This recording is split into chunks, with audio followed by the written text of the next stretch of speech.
الحمد للہ وحدہ لا شریک لہ والصلاة والسلام علی من لا نبی بعدہ وعلی آلہ واصحابہ الذین اوفوا عہدہ اما بعد فاعوذ باللہ من الشیطان الرجیم بسم اللہ الرحمن الرحیم قل هل يستوي الذین يعلمون والذین لا يعلمون انما يتذکر اولو الالباب وقال اللہ تبارک و تعالی ان العلماء ورثة الانبیاء اللہم صلی علی محمد وعلی آل محمد کما صلیت علی ابراہیم وعلی آل ابراہیم انک حمید مجید اللہم بارک علی محمد وعلی آل محمد کما بارکت علی ابراہیم وعلی آل ابراہیم انک حمید مجید۔ اللہ تعالیٰ کا بہت بڑا احسان ہے کہ اللہ تعالیٰ نے ہمیں انسان بنایا، مسلمان بنایا، حضور اکرم صلی اللہ علیہ وسلم کا امتی بنایا، اور رسول اکرم صلی اللہ علیہ وسلم کا لایا ہوا علم اس کو پڑھنے کی توفیق عطا فرمائی۔ اللہ ہمیں قبول فرما لے۔ مرکز اہل سنت والجماعت سے متعلق مدارس اور مرکز اہل سنت والجماعت میں موجود طلباء کرام سے آج یہ 16 شوال 1445 ہجری کی پہلی گفتگو ہے۔ تمام مدارس کا اپنا اپنا نظم ہوتا ہے۔ مرکز اہل سنت والجماعت کا نظم یہ ہے کہ 11 شوال سے لے کر 15 شوال تک داخلہ ہوتا ہے، اور 16 شوال کو باقاعدہ آغاز ہو جاتا ہے اسباق کا۔ تو آج یوں سمجھیں کہ ہمارے مرکز اہل سنت والجماعت کے اسباق کا یہ پہلا سبق ہے اور افتتاح ہے۔ اسباق کا معنی عام طور پر یہی لیا جاتا ہے کتاب سامنے ہو، استاد دیکھ کر پڑھائے اور کتابیں شروع ہوں۔ ہمارے اسباق کا معنی صرف کتاب کو پڑھنا نہیں ہے، بلکہ اپنے استاذ کی گفتگو کو درسگاہ میں اجتماعی طور پر بیٹھ کے سننا، یہ بہت بڑا بنیادی اور اہم سبق ہے۔ تو ہمارا آج کا جو سبق ہے یہ آئندہ اسباق کے لیے اساسی اور بنیادی حیثیت رکھتا ہے۔ تو یہ سبق سمجھیں۔ میری تو عادت ہے آپ حضرات کے علم میں جب عمومی اجتماعات پہ بیان کرتا ہوں تو میں وہاں بھی سامعین سے کہا کرتا ہوں کہ آپ لوگ بیان نہیں سبق کی نیت سے بیٹھیں، تو پھر آپ کو لطف آئے گا اور آپ خوش ہوں گے اور آپ کو فائدہ بہت زیادہ ہوگا۔ بلکہ میں کئی مرتبہ علماء کرام سے گزارش کرتا ہوں کہ ہم اپنی مساجد میں یہ ماحول نہیں بنا سکے کہ جمعے کے بیان کو ہمارے مقتدی اور سامعین سبق سمجھ کر سنیں، تو نتیجہ نکلتا ہے کہ ہم 20 سال تک بیان کرتے رہتے ہیں، خطیب ایک مولوی سمجھتے رہتے ہیں۔ لیکن اگر ہم ان کا ذہن بنا لیں کہ آپ سبق پڑھتے ہیں تو پھر ان کا رشتہ اور امام کا رشتہ ایک شاگرد اور استاذ کا رشتہ ہوگا، اور استاذ اور شاگرد کا رشتہ بڑا مضبوط، بڑا پختہ اور بہت بہترین ہوتا ہے۔ اللہ ہمیں یہ بات سمجھنے کی توفیق عطا فرمائے۔ تو آج یہ طلبہ مرکز اہل سنت والجماعت کا پہلا سبق ہے۔ میں اس میں طلبہ کرام سے چند ایک باتیں عرض کرنا چاہتا ہوں، آپ توجہ سے سماعت فرمائیں۔ اللہ تعالی ہم سب کو سننے کی، سمجھنے کی، عمل کرنے کی توفیق عطا فرمائے۔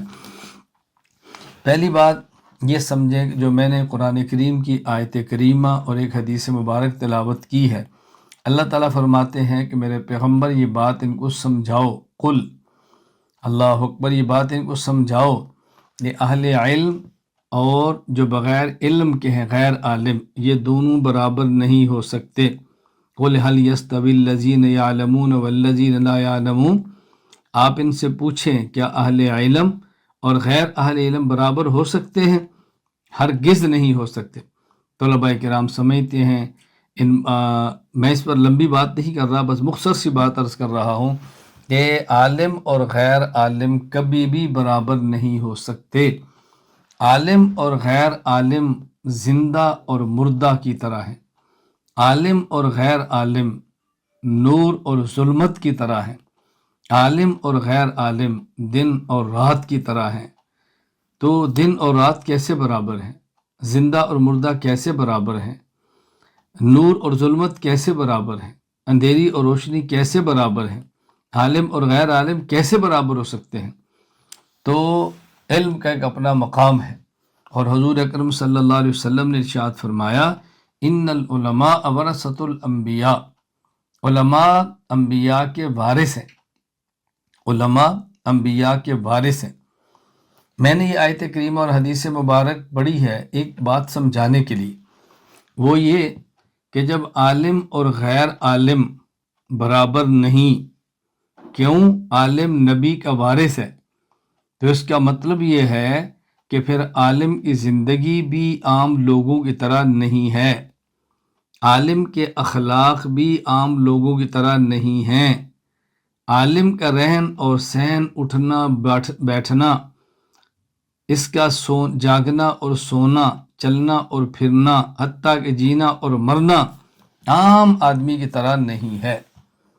عالم کو پھر عالمانہ طرز پہ رہنا چاہیے، عالم کو عالمانہ غیرت کے ساتھ رہنا چاہیے، عالم کو عالمانہ مروت کے ساتھ رہنا چاہیے، عالم کو عالمانہ جود و کرم کے ساتھ رہنا چاہیے، کیونکہ ہم طلبہ ہیں، انہی طلبہ نے پڑھ کو کل عالم بننا ہے، تو طالب علم کا ذہن بننا چاہیے کہ میں عام طلباء کی طرح نہیں ہوں۔ ایک طالب علم وہ ہے جو علم نبوت کو پڑھنے کے لیے مدرسہ آ رہا ہے، ایک طالب وہ ہے جو کسی فن کو سیکھنے کے لیے یونیورسٹی اور کالج جا رہا ہے۔ ان دونوں میں کیا فرق ہے؟ یہ بات اچھی طرح ذہن نشین فرما لیں کہ واحد علم شریعت، علم نبوت، علم قرآن، علم حدیث وہ علم ہے کہ جو انسان کی دنیا اور دنیا سے بڑھ کر موت کے بعد کی زندگی پر بات کرتا ہے، جبکہ دیگر تمام علوم اور فنون جو سکولز، کالجز، یونیورسٹیز میں پڑھائے جاتے ہیں وہ دنیا میں ہونے والی زندگی کے بارے میں بات کرتے ہیں، موت کے بعد والی زندگی کے بارے میں بات نہیں کرتے، خاموش ہیں۔ اس کا مطلب یہ ہے کہ جو آدمی دنیاوی علوم پڑھتا ہے وہ دنیاوی امور پہ غور کرتا ہے، اپنی زندگی میں دنیا کو لاتا ہے، اور وہ شخص جو علم نبوت پڑھتا ہے گویا وہ علم آخرت پڑھتا ہے، وہ اپنی زندگی کو آخرت کے لیے بناتا ہے۔ تو اگر کوئی شخص طالب علم ہو، شریعت کو پڑھنے والا ہو، علم نبوت کو حاصل کرنے والا ہو، اور اس کی زندگی میں دین نہ ہو، عمل نہ ہو، تقوی نہ ہو، بتاؤ اس کی کیا زندگی؟ اس لیے طالب علم کو ذہن بنانا ضروری ہے کہ میں عام طلباء کی طرح نہیں ہوں، میں عام انسانوں کی طرح نہیں ہوں، میں پیغمبر کا وارث بننے والا ہوں، لہٰذا نبوت کا علم، نبوت کا عمل، نبوت کے اخلاق، نبوت کا تقوی، نبوت کی کڑن، فکر، غیرت، شرم، حیا، سخاوت، ادب، یہ سب کچھ ایک طالب علم کی رگ رگ میں ہونی چاہیے۔ ہم یہ ذہن میں بنائیں اچھی طرح، اللہ میں بات سمجھنے کی توفیق عطا فرمائے کہ طالب علم کی زندگی نہایت کریمانہ، نہایت شریفانہ، نہایت باحیا، نہایت تقوی والی زندگی ہونی چاہیے۔ اللہ مجھے بھی یہ صفات عطا فرمائے۔ دوسری بات، ہمارے ہاں مدارس میں جو علوم پڑھائے جاتے ہیں ان میں نمبر ایک وہ علوم ہیں کہ جو اساسی اور بنیادی علوم ہیں، جو ہمارے مقاصد ہیں، اور نمبر دو وہ علوم ہیں جو ان اساسی اور بنیادی اور مقاصد کو حاصل کرنے کے لیے معاون ہیں۔ دونوں میں فرق سمجھنا ضروری ہے۔ قرآن کریم، حدیث پاک، عقائد اور فقہ، ان کا علم یہ بنیادی علم ہے، سب سے پہلا مرتبہ قرآن کریم کا ہے، پھر اس کے بعد مرتبہ ہے حدیث کا، پھر اس کے بعد مرتبہ ہے فقہ کا۔ لیکن فقہ کی دو قسمیں ہیں، ایک ہے الفقہ الاکبر اور ایک الفقہ الاصغر۔ الفقہ الاکبر یہ عقائد ہیں، الفقہ الاصغر یہ مسائل ہیں۔ اسی وجہ سے ہمارے امام اعظم ابو حنیفہ نعمان بن ثابت رحمہ اللہ نے جو عقائد پر کتاب تحریر فرمائی ہے اس کا نام لکھا ہے الفقہ الاکبر۔ میں نے بحمد اللہ تعالی کئی ایک ممالک میں کئی ایک مرتبہ اس کتاب کو پڑھایا ہے، اور باقاعدہ اس کتاب کی شرح چھپ چکی ہے اور منظر عام پر ہے، پڑھی جا رہی ہے، لوگ اس سے استفادہ فرما رہے ہیں۔ اللہ ہمارے لیے اس کو ذخیر آخرت بنا دے۔ تو بنیادی علوم گویا تین ہیں، نمبر ایک علم القرآن، نمبر دو علم الحدیث، نمبر تین علم الفقہ۔ علم الفقہ کے اندر پھر دو علوم ہیں، الفقہ الاکبر، الفقہ الاصغر۔ الفقہ الاکبر یہ عقائد ہیں، الفقہ الاصغر یہ مسائل ہیں۔ اور حدیث پاک کے اندر یہ سیرت اس کا پھر حصہ ہے۔ کیوں؟ سیرت کا تعلق رسول اکرم صلی اللہ علیہ وسلم کی ذات گرامی سے ہے۔ اور حدیث پاک کسے کہتے ہیں؟ پیغمبر کے قول اور فعل تقریر کو، صحابی کے قول فعل اور تقریر کو، تابعی کے قول فعل اور تقریر کو، یہ سب احادیث کے اندر آ جاتی ہیں۔ ان کو اچھی طرح ذہن نشین فرما لیں۔ تو یہ بنیادی علوم ہیں، اور ان کو حاصل کرنے کے لیے معاون علوم صرف ہے، نحو ہے، منطق ہے، بلاغت ہے، ریاضی ہے۔ یہ ان کو حاصل کرنے کے لیے ان کے معاون علوم ہیں۔ لہذا اصل علم و قرآن حدیث اور فقہ ہے، اور اس کے بعد علوم صرف، نحو، بلاغت اور منطق ہے، اور مدارس میں دونوں علوم پڑھائے جا رہے ہیں۔ اب یہ ذہن بنا لیں، اگر مدرسے میں ہوں اور آپ کے پاس ایک سے زائد کتابیں ہوں تو ہم طلباء نے کتابیں کیسے رکھنی ہیں؟ سب سے نیچے کتاب الفقہ الاصغر مسائل کی، اس کے اوپر الفقہ الاکبر عقائد کی، اس کے اوپر حدیث پاک، اور اس کے اوپر قرآن تفسیر اور قرآن کریم۔ ہمیشہ کتابیں اسی انداز میں رکھیں۔ کتابیں رکھتے وقت بھی اس کا خیال کرنا چاہیے کہ سب سے اہم کتاب، سب سے زیادہ ادب والی کتاب، عزت احترام والی کتاب، وہ اوپر رکھیں۔ تفسیر، حدیث، عقائد اور فقہ، اسی ترتیب پر ہم نے کتابوں کو اپنے پاس رکھنا ہے۔ حدیث اور سیرت اگر ہوں تو ساتھ ساتھ ہے وہ۔ یہ بنیادی علوم ہے۔ صرف اور نحو، بلاغت اور منطق، یہ ان کے لیے معاون علوم ہے۔ اب بہت سارے حضرات اشکال کرتے ہیں، ممکن ہے کو آپ کے سامنے بھی کرے کہ جی علماء اہل سنت والجماعت احناف دیوبند یہ پہلے صرف پڑھاتے ہیں، پہلے نحو پڑھاتے ہیں، پہلے منطق پڑھاتے ہیں، اور پھر حدیث پڑھاتے ہیں، اور آخری سال دورہ حدیث میں جا کر حدیث پڑھاتے ہیں، اور ہمارے مدارس دیکھو ہم تو پہلے سال بخاری پڑھا دیتے ہیں۔ اللہ عقل عطا فرمائے، اللہ فہم عطا فرمائے، اللہ سمجھ عطا فرمائے۔ بھائی اگر کسی شخص نے اپنے مکان کی چھت پہ جانا ہو تو پہلے وہ سیڑھی پہ چڑھتا ہے، پھر چھت پہ جاتا ہے۔ کسی شخص نے ٹرین میں بیٹھنا ہو، وہ سیڑھی پہ بیٹھتا ہے، پھر ٹرین پہ جاتا ہے۔ کسی شخص نے سواری پر بیٹھنا ہو تو کیسے جاتا ہے؟ یہ بات سمجھنے کی کوشش کریں۔ قرآن کریم، حدیث پاک، یہ ہماری منزل ہیں۔ اب ان کو حاصل کرنے کے لیے آپ صرف پڑھیں گے تو حدیث پڑھنی آئے گی، نحو پڑھیں گے تو عبارت پڑھنی آئے گی۔ آپ اس کو نہیں پڑھیں گے تو آپ بتائیں عبارت کیسے پڑھیں گے؟ احادیث میں غلطیاں کریں گے۔ اتنی سخت غلطیاں بس اوقات انسان آیت کریمہ میں کر لیتا ہے کہ انسان اس آیت کی وجہ سے اتنی بڑی غلطی ہوتی ہے کہ بندے کو کفر تک پہنچا دیتی ہے۔ اب دیکھیں نا قرآن کریم میں ہے وَإِذِ ابْتَلَىٰ إِبْرَاهِيمَ رَبُّهُ۔ اب اگر کسی شخص نے نہیں پڑھا نحو کو اور وہ پڑھ لے وَإِذِ ابْتَلَىٰ إِبْرَاهِيمُ رَبَّهُ، بتائیں کفر ہو جائے گا۔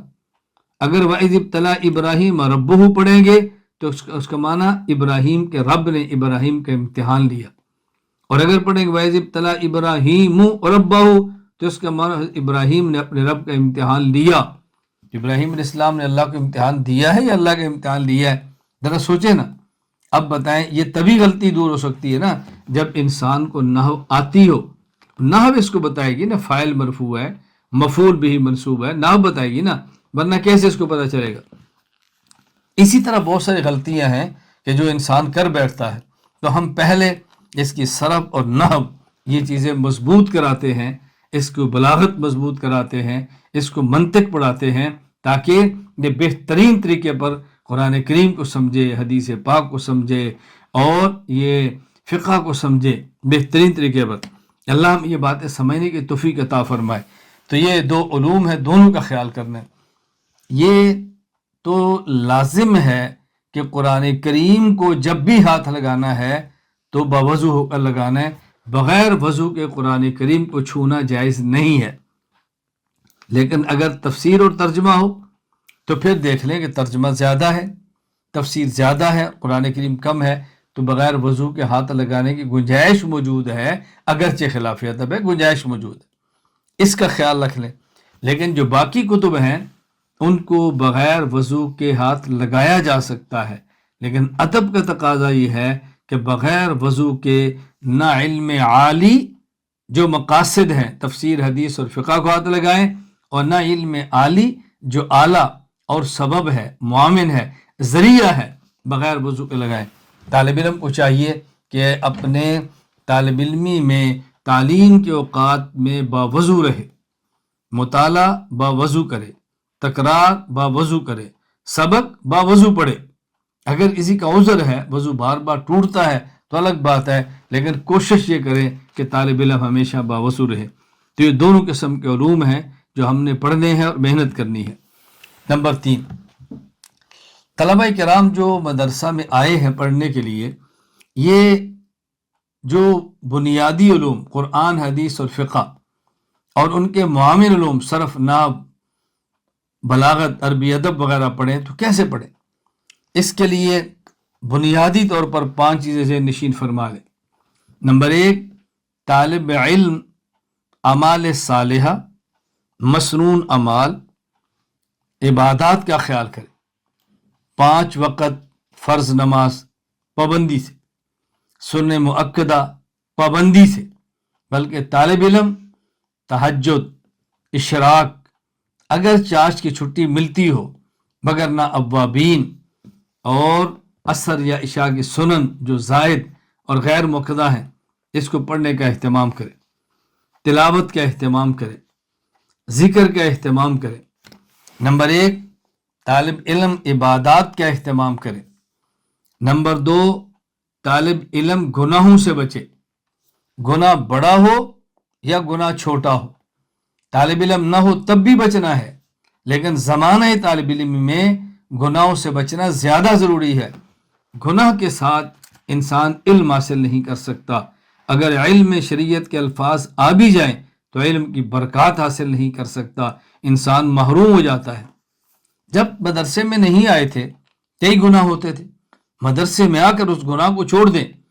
بطور خاص مرکز اہل سنت والجماعت میں آنے والے طلباء سے میں گزارش کیا کرتا ہوں کہ الحمدللہ اس قدر ماحول اچھا ہے کہ آپ تصور نہیں کر سکتے۔ نہ محرم عورتیں نہیں ہیں، بازار نہیں ہے، وہاں اخبارات نہیں ہیں، وہاں قرب و جوار میں کوئی دکانیں ایسی نہیں کہ جہاں پر عورتوں کا آنا جانا ہو۔ اب کو کثر گناہوں کے پیچھے دوڑے، بتائیں اس بندے کا کیا علاج کرے؟ بہترین جگہ ہے، ہوادار جگہ ہے، کھیلنے کے میدان موجود ہیں، اور بہترین صحت کے لیے آب و ہوا اتنی عمدہ ہے کہ میں اس کی تعریف زیادہ نہیں کرتا کہ آپ کہیں گے اپنے مدرسے کی تعریفیں کر رہے۔ آنے والے طلبہ سمجھتے ہیں، پڑھنے والے طلبہ بہت اچھی طرح سمجھتے ہیں۔ گناہوں سے بچیں۔ نمبر 3، محنت کریں۔ کیوں؟ العلم لا یوتی کا بازک حتی توتیہ کلک۔ جب تک انسان اپنا سب کچھ علم کے حوالے نہ کرے، علم اپنا کچھ حصہ بھی نہیں دیتا۔ محنت کرے، بھرپور محنت کرے، صبح و شام محنت کرے، دن رات محنت کرے، محنت میں کمی نہ آنے دے۔ نمبر 4، ادب کرے۔ ادب کس کا؟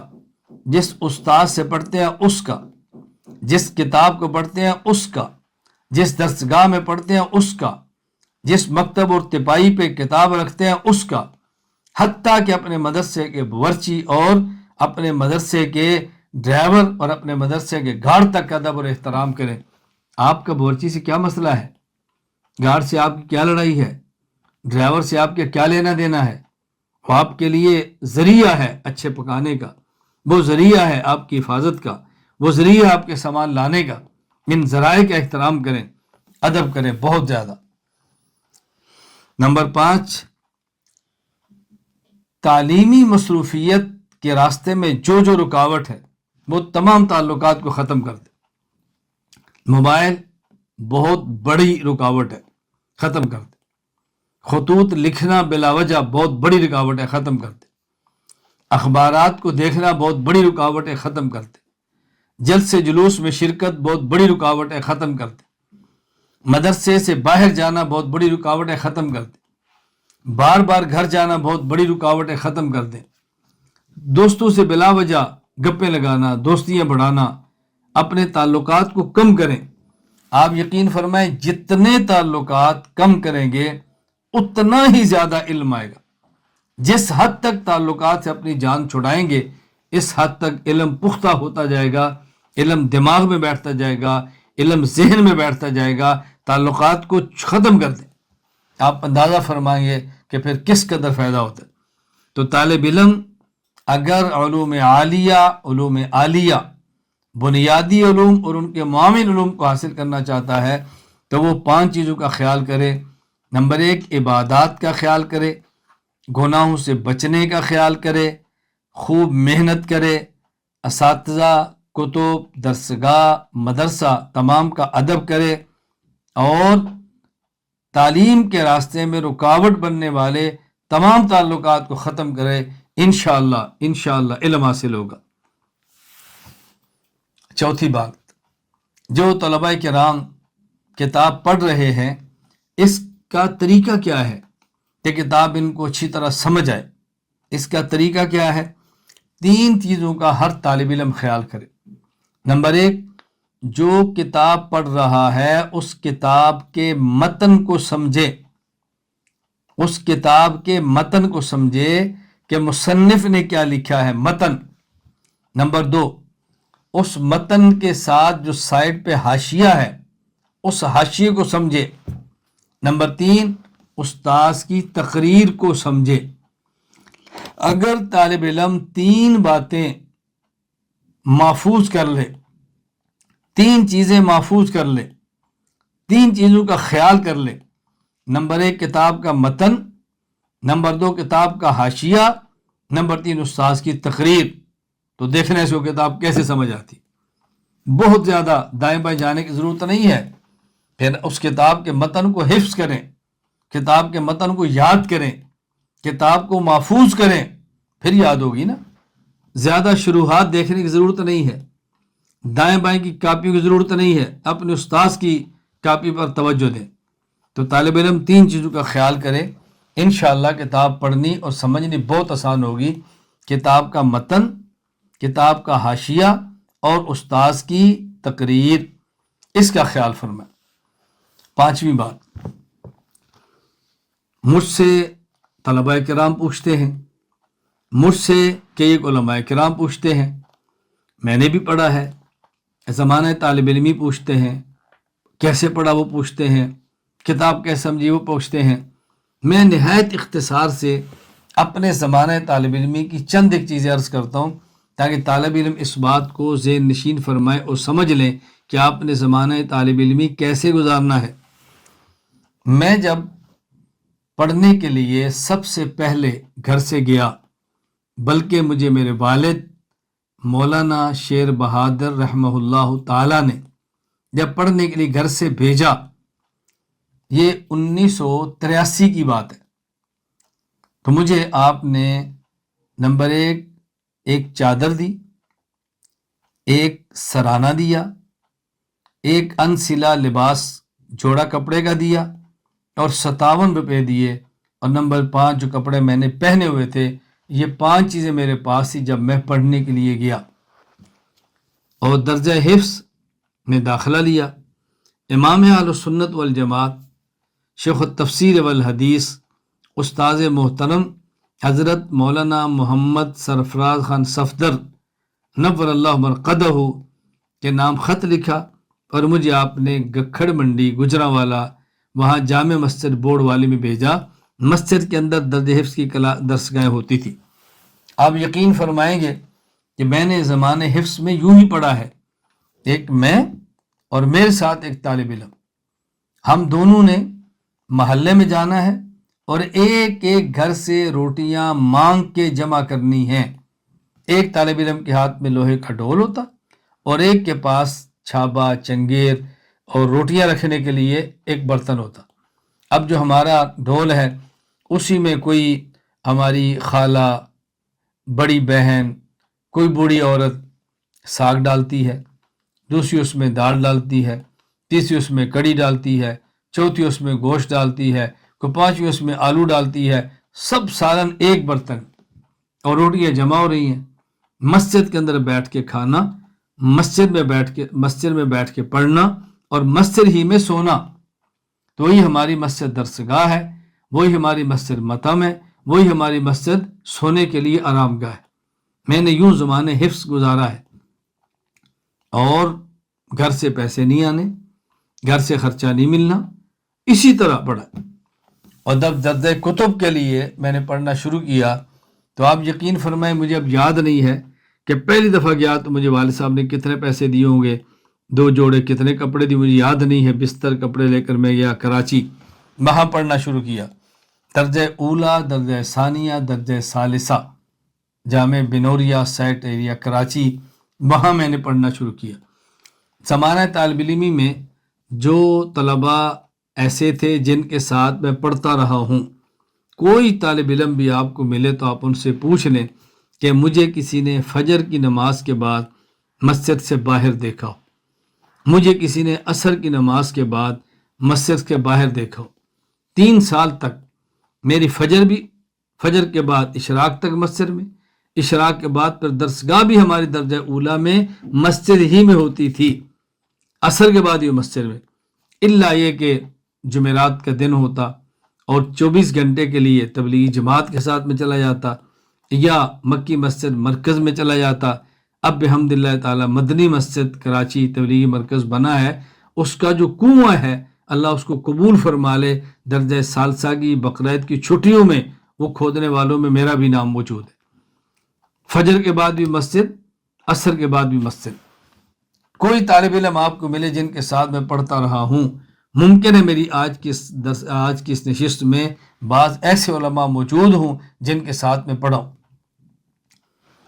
کیونکہ مجھے کبھی نہ کبھی کسی نہ کسی عالم کا میں آ جاتا ہے پیغام کہ میرا یہ نام ہے اور آپ کو یاد آ گیا ہم پڑھتے ہیں۔ میں نے کہا بالکل، ابھی چند دن پہلے مجھے ایران سے ایک عالم کا میسج آیا کہ میرا یہ نام ہے، آپ کو یاد ہے میں آپ کے ساتھ جامعہ امدادیہ پڑھا ہوں؟ میں نے کہا مجھے بالکل یاد ہے، درجہ رابعہ کے اندر پڑھے ہیں، مجھے یاد ہے۔ اس طرح بلکہ میرا ملیشیا کوالالمپور وہاں جامع پاکستان مسجد ہے بڑی، وہاں جانا ہوا تو مولانا عبدالغنی صاحب دامت برکاتہم بڑا مجھے عزت دی، ملے، کپڑے استری کیے، اور میں نہایا، جمعہ تھا میرا، تو مجھے فرمانے لگے آپ کو یاد ہے میں نے حفظ آپ کے ساتھ کی ہے۔ وہ چونکہ بڑے تھے میں چھوٹا تھا اور مجھے یقین کرے ذہن میں بھی نہیں تھا۔ خیر ملاقات ہوئی، اللہ تعالیٰ ان کی عمر میں برکت دے، اللہ ان کی دینی خدمات کو قبول فرمائے۔ وہ اس وقت میرے مجاز بھی ہیں اور باقاعدہ وہاں بہت اچھا کام فرما رہے ہیں۔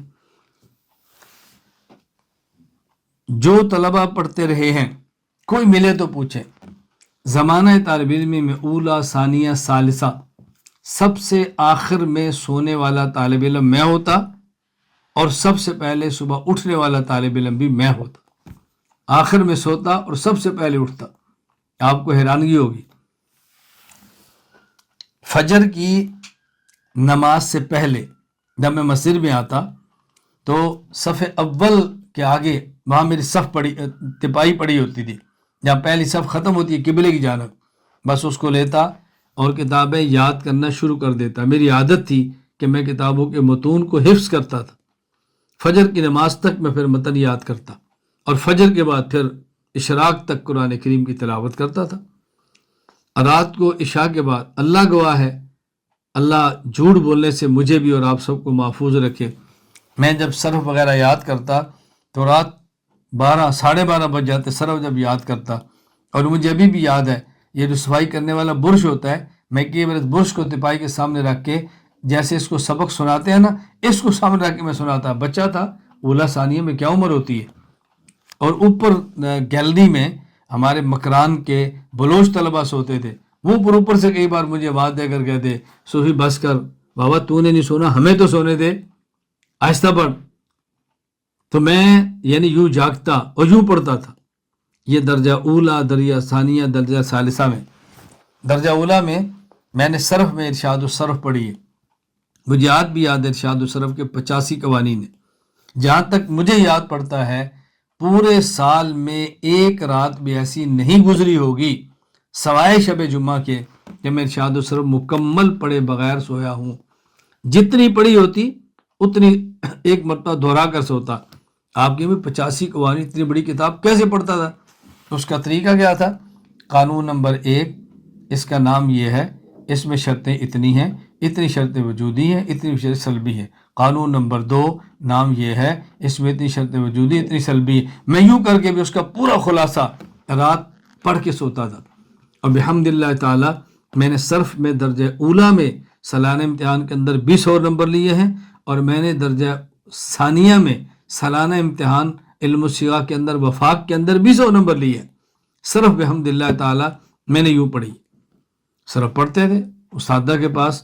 اور مجھے آج بھی یاد ہے میرے استاذ حضرت مولانا عبدالحمید غوری دامت برکاتہم، جو جامعہ بنوریہ کے ناظم تعلیمات اور شیخ الحدیث ہیں، ہمارے 2 گھنٹے صرف کے ہوتے تھے، ایک دن ظہر سے پہلے اور ایک ظہر کے بعد۔ ظہر کے بعد کا جو پہلا گھنٹہ ہوتا تھا وہ صرف الاجراء کا ہوتا تھا۔ ہم 17 طالب علم درجہ اولیٰ میں ہوتے تھے۔ کئی بار ایسے بھی ہوتا تو ساجد تشریف لاتے اور ایک صیغہ پیش کرتے، ایک طالب علم، دوسرا، تیسرا، کھڑے ہو جاؤ، کھڑے ہو جاؤ، کھڑے ہو۔ میری باری آتی، مجھے چھوڑ دیتے، پھر آگے جاتے۔ جب بس اوقات 16 طالب علم کھڑے ہوتے تو پھر مجھے دیکھ کر استاد جی مسکراتے، ہاں الیاس۔ مجھے آج بھی تعجب ہوتا ہے کہ میں اتنی چھوٹی سی عمر میں ایسی بات کیسے کہہ لیتا تھا۔ تو میں کہتا استاد جی میرا انعام نکال دے، میرا انعام۔ ایسے استاد جی پھر 1 روپیہ نکالتے اور پھر میں تعلیلیں کرتا، پھر میں صیغہ نکالنا شروع کرتا۔ یہ درجہ اولیٰ میں تھا۔ مجھے ابھی تک یاد ہے کہ درجہ اولیٰ میں ایک بار جو ہے، یہ درجہ ثانیہ تھا، مجھے اب یاد نہیں، اولیٰ ثانیہ تھا۔ مغرب کے بعد جمعرات کو استاد جی اپنے دفتر میں تھے، اور ان کے استاد سندھ سے تشریف لائے تھے، تو کسی کو کہا اس کو بلا کر لاؤ۔ میں وہاں سے آیا استاد جی کے پاس، تو مجھے استاد نے فرمایا گلاس اس میں پانی لاؤ۔ گلاس دیا، اور ساتھ ہی وہ جو اپنے استاد سے نے فرمایا کہ اس سے نا صرف سے کہیں سے امتحان لو۔ مجھے ابھی تک یاد ہے انہوں نے کہا تھا آ وا نا، یہ کون سا صیغہ ہے، تعلیل کرو۔ تو میں نے کہا جی پانی لے آؤں، تو استاد جی نے فرمایا کہ پانی لانے میں تو کتنے صیغے نکال سکتے ہیں۔ میں وہیں بیٹھ گیا، مجھے ابھی تک یاد ہے۔ تو میں نے کہا استاد جی کو احتمالات نکالنے ہوتے ہیں نا، ایک احتمال یہ ہے کہ یہ واحد مذکر غائب آوا ہے، اور نہ ضمیر نہیں، نہ اسم ہے مفعول بھی، یہ احتمالات نکالنے ہوتے تھے۔ دوسرا یہ ہے کہ آوینا ہے، اور یہ فعل ماضی جمع متکلم ماضی معروف کا صیغہ ہے۔ نمبر 3 یہ آونا ہے، یہ واحد متکلم مضارع ہے، نہ مفعول بھی ہے۔ نمبر 4 یہ افعال التفضیل ہے، آونا، اس سے تعلیل ہوگی تو آوانا بنے۔ یوں میں نے جب تعلیلات شروع کی تو استاد اتنے خوش ہوئے، ایسے پارکر کے قلم تھا نکال کے جیب سے مجھے دے دیا، فرمایا یہ ہدیہ۔ تو میں صرف طالب علموں کو کہہ رہا ہوں کہ میں نے بحمد اللہ تعالیٰ زمانہ طالب علمی میں نے یوں پڑھا ہے۔ یہ میں درجہ اولیٰ کی بات کرتا ہوں، اور ہمارے استاد مولانا محمد اسلم شیخ پوری صاحب رحمۃ اللہ علیہ، ان سے میں نے نحمیر پڑھی تھی، پھر ان سے میں نے شرح میں عمل پڑھی تھی، اور سبحان اللہ استاد جی پاؤں سے معذور تھے، سائیکل پہ ہوتے تھے، اور کتنا مجھے یاد نہیں ہے میں کتنی بار استاد جی کو ایسے اٹھا کر مسجد کے جہاں جوتیاں ہوتی ہیں وہاں سے اٹھا کر درسگاہ تک اٹھا کے لایا کرتا تھا۔ کبھی کبھی جمعرات کو استاد جی فرماتے کہ آج یہاں کراچی میٹرو ویل کی پہاڑیاں وہاں چلتے ہیں، تو ہم استاد جی کی وہ سائیکل کو دھکیل کے وہ اوپر تک لے جاتے، وہ کیلے لیتے، پھر ہمیں کھلاتے، اور بہت محبت فرماتے تھے، بہت زیادہ۔ ہر جمعرات کو آدھا گھنٹہ سبق، آدھا گھنٹہ سوال و جواب ہوتے، پھر ہمیں لطائف بھی سناتے تھے، ہم بچے تھے، بہت محبت فرماتے تھے۔ تو میں نے ان سے نحمیر پڑھی، شرح میں تعامل پڑھی، درجہ ثانیہ میں پھر میں نے ہدایت النحو پڑھی، اور جب درجہ ثالثہ تھا تو درجہ ثانیہ کی چھٹی تھی، مفتی محمد نعیم صاحب رحمۃ اللہ علیہ اور شیخ الحدیث مولانا عبدالحمید غوری دامت برکاتہم، یہ دونوں مکی مسجد تھے اور تبلیغی جماعت میں چلے کے لیے جا رہے تھے۔ میں وہاں جا کر ملا تو مجھے ابھی تک وہ منظر یاد ہے، اللہ گواہ ہے میں کوئی جھوٹ نہیں بول رہا، ابھی تک مجھے یاد ہے، یہ 86 یا 87 کی بات ہوگی۔ تو میں گیا تو مسجد کے وضو جگہ سیڑھیوں پر بیٹھے تھے، میں جا کر ملا تو میں نے سلام لیا، تو میں نے آئندہ سال درجہ ثالثہ میں کراچی نہیں آؤں گا مدرسے میں پڑھنے کی۔ مجھے فرمایا کیوں؟ میں نے کہا اس لیے کہ مجھے قافیہ کا شوق ہے اور یہاں قافیہ نہیں تم آ جاؤ، ہم قافیہ کا بھی کر لیں گے، تم آ جاؤ۔ میں چلا گیا، وہاں درجہ ثالثہ میں شرح ابن عقیل ہوتی تھی، پھر مجھ ایک طالب علم کی خاطر قافیہ کو بھی داخل نصاب کیا گیا، اور آج تک اگر وہ قافیہ ہے تو اس طالب علم کی وجہ سے جو آپ کے سامنے بیٹھا ہو۔ شرح ابن عقیل بھی پڑھی اور میں نے قافیہ بھی پڑھا، یہ ہمارا ذوق تھا۔ میں اس طرح بتا رہا ہوں طلباء کو، یہ زمانہ طالب علمی کی باتیں میں کر رہا ہوں، یہ درجہ اولیٰ ہے۔ اور جب دورہ حدیث شریف میں نے جامعہ اسلامیہ امدادیہ فیصل آباد پڑھا ہے، آج بھی طلبہ کرام وہ زندہ ہیں جن کے ساتھ میں نے پڑھا ہے، اور بعض آج بھی طلبہ مجھے ملتے ہیں جو اس وقت درجہ اولا میں تھے اور جامعہ امدادیہ پڑھتے تھے، درجہ اولا میں تھے، آج بھی زندہ ہیں۔ ابھی ان میں سے بہت سے طلبہ، خیر تو جمعرات کو میں جب بخاری یا کسی کتاب کا تکرار کراتا تھا دورہ حدیث والے سال، آپ یقین فرمائیں گے اولا اور ثانیہ کے طلبہ آ کر سنتے تھے میرا تکرار، یہ تکرار کیسے کراتے ہیں، میں اس طرح بولتا تھا۔ اور بس اوقات پھر میری وہ تعلیم اور تحریک کی زندگی بھی تھی، تحریک کی زندگی میں تھا اور ساتھ دورہ بھی چل رہا تھا۔ اساتذہ ہمارے آج بھی زندہ موجود ہیں، طلبہ میرے ساتھ پڑھنے والے آج بھی موجود ہیں۔ ایسا بھی ہوتا کہ بس اوقات میں ایک ہفتہ اپنی تحریکی زندگی میں گزار کے واپس آتا تو جو سبق نہیں پڑھے میں ان کے بھی تکرار کراتا تھا۔ اور شیخ الحدیث حضرت مولانا نذیر احمد صاحب نور اللہ برکت اللہ ان قبر پہ کروڑوں رحمت نازل فرمائے، بہت شفیق استاذ تھے۔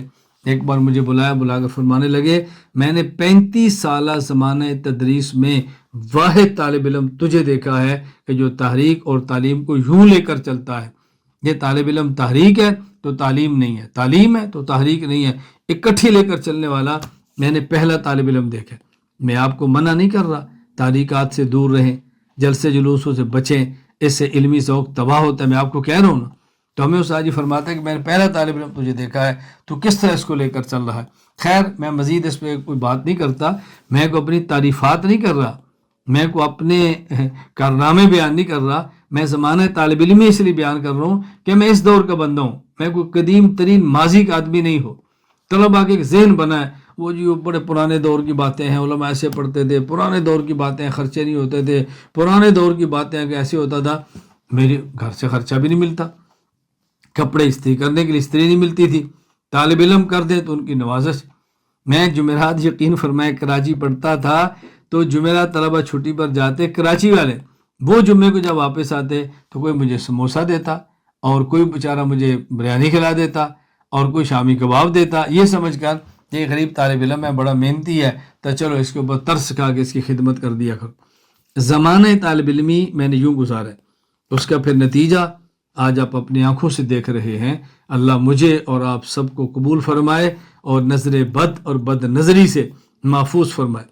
میں نے جب پڑھانے کے لیے سب سے پہلے جو آغاز کیا ہے وہ معہد الشیخ زکریا چپاٹا زامبیا افریقہ، وہاں شروع کیا، یعنی افریقہ بر اعظم ہے، زامبیا اس کا ملک ہے، چپاٹا اس کا شہر ہے، وہاں پر معہد الشیخ زکریا میں نے سب سے پہلے وہاں کچھ ماہ تک سبق پڑھا ہے۔ مولانا عبدالرحیم مطالعہ رحمہ اللہ، شیخ زکریا رحمہ اللہ کے مجاز تھے، حضرت کے نام پہ ادارہ قائم فرمایا تھا۔ میرا تاریخ کا سفر تھا، وہاں گیا، میرا درس سنا تو مجھے فرمانے لگے تم ہمارے یہاں مدرس لگ جاؤ۔ میں نے کہا جی ٹھیک ہے، میں نے پڑھانا شروع کیا۔ آپ یقین فرمائیں مجھے انہوں نے فارم دیا جو انگلش میں لکھا ہوتا کہ ہماری شرائط ہے اس کو پڑھ لو، میں نے اس میں سائن کر کے فارم ان کے حوالے کر دیا، کہا پڑھو تو صحیح کیا لکھا ہے۔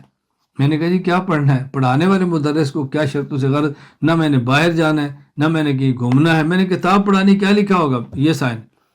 اور میرا ایک عام معمول یہ تھا کیونکہ میں یہ 1994 کی شروع کی یا 93 کے آخر کی بات ہے، میں نے دورہ حدیث کیا اور اس کے فوراً بعد میرا یہ سفر تھا زامبیا، ساؤتھ افریقہ، ملاوی، ان ممالک کا۔ اس وقت نیلسن منڈیلا جب صدر بنا تو میں جنوب افریقہ میں تھا، ان کے صدارتی انتخابات کو میں نے آنکھوں سے دیکھا ہے، میں وہاں موجود تھا۔ ابھی اس وقت میں یعنی 23 سال کا تھا، تو مجھے مدرس رکھا۔ مجھے کبھی کہتے تم عشاء کے بعد بہت جلدی سو جاتے ہو، مطالعہ نہیں کرتے کتابوں کا؟ میں نے کہا جی نہیں۔ مجھے کہتے کیسے پڑھاتے ہو؟ میں نے کہا حضرت آپ کا جب جی چاہے آپ تشریف لائیں اور درسگاہ میں بیٹھ کر میرا سبق سنیں، مجھے خوشی ہوگی کہ آپ نے میرے سبق کو درسگاہ میں بیٹھ کے سنیں، پھر میرا امتحان لیں تو آپ کو اندازہ ہو جائے گا میں کس طرح پڑھاتا ہوں۔ یہ میں پہلے سال کی بات کرتا ہوں، میرے اسباق جو تھے وہ مدرسہ درجہ سادسہ تک تھا اور میرے سبق بھی درجہ سابق کے۔ آپ بتائیں 23 سال کا ایک مدرس ہو اور پہلے سال اس کے جلالین تک اسباق ہوں، وہ کتنے اسباق پڑھا لیتا ہوگا، لیکن مجھے الجھن کیوں نہیں ہوئی؟ اس لیے کہ زمانہ طالب علمی میں نے بحمد اللہ تعالی محنت کی تھی۔ مجھے بہت سارے طلبہ پوچھتے رہتے ہیں، بعض طلبہ کرام مجھ سے یہ پوچھتے ہیں کہ قرآن کریم ہم نے پڑھا ہے اور کچا ہے، ہم قرآن کریم کیسے پختہ کریں؟ میں طلبہ کرام کو بطور خاص کہتا ہوں، آپ میرے اس نسخے کو یاد فرما لیں۔ رمضان مبارک آنے سے پہلے آپ کا قرآن کریم انتہائی پختہ ہوگا۔